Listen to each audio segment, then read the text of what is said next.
کچھ بات میں آپ سے بالکل کھل کے جو میرے پرانے اسٹوڈنٹ ہیں وہ جانتے ہیں کہ میں کبھی ایسی بات نہیں کرتا جو کہ خلاف واقع ہو، جس میں سچائی نہ ہو۔ میری جو گفتگو ہوتی ہے وہ 20% جو ہے وہ مسلمانوں سے ہوتی ہے، 80% انسانوں سے ہوتی ہے، اور 0% فرقہ پرستوں سے ہوتی ہے۔ فرقہ پرستی سے میرا کوئی لینا دینا نہیں، انسانیت سے لینا دینا بہت ہے۔ اچھا، انسانیت سے لینا دینا ہے، اسی لیے میں ایک اور بات مانتا ہوں، مولانا صاحب تشریف فرمائیں، غلطی ہو جائے کوئی بات نہیں، کیونکہ اللہ نے کہتے ہیں غور کرو، فکر کرو، عقل استعمال کرو۔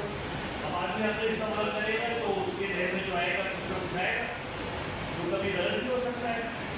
کیونکہ حبیب صاحب ایک بات آپ کا ضرور میں نے آپ سے بات ہوئی تھی، لہٰذا کوئی کتنی مقتدر کتاب ہو، ہمیں اپنی عقل کو استعمال، کیونکہ اللہ کہتا ہے تم لوگ عقل کیوں نہیں استعمال کرتے؟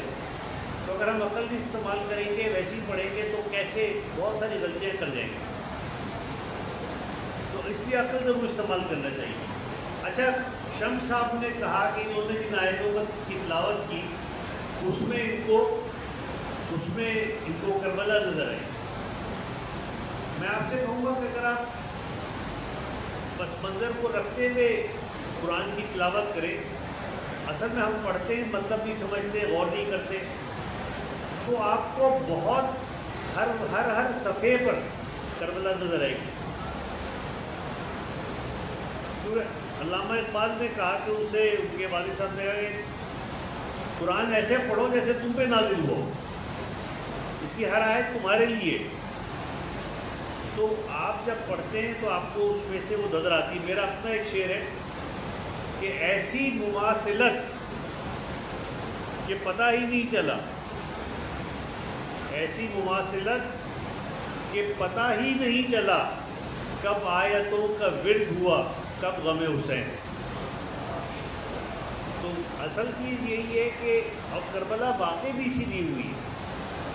میں بھی اس پہ آتا ہوں کہ کربلا کیا واقع ہوئی، لیکن اس سے پہلے ایک بات اور بڑا اہم پیغام دینا چاہتا ہوں، وہ یہ ہے کہ جب آپ قرآن پڑھیں تو قرآن کا ترجمے کے ساتھ پڑھیں، اس کو سمجھ کے پڑھیں، اور جب پڑھیں تو صرف معنی پہ مت جائیں، لہجے پر بھی جائیں کہ اللہ تعالیٰ کس سے کس لہجے میں بات کرتا ہے۔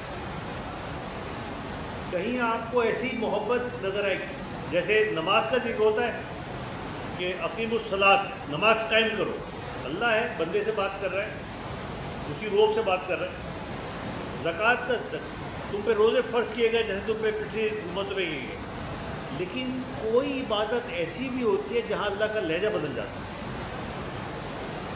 آپ کا سنائی آیت ہے بسم اللہ الرحمن الرحیم، ان اللہ و ملائکتہ یصلون علی النبی یا ایھا الذین آمنوا صلوا علیہ وسلموا تسلیما۔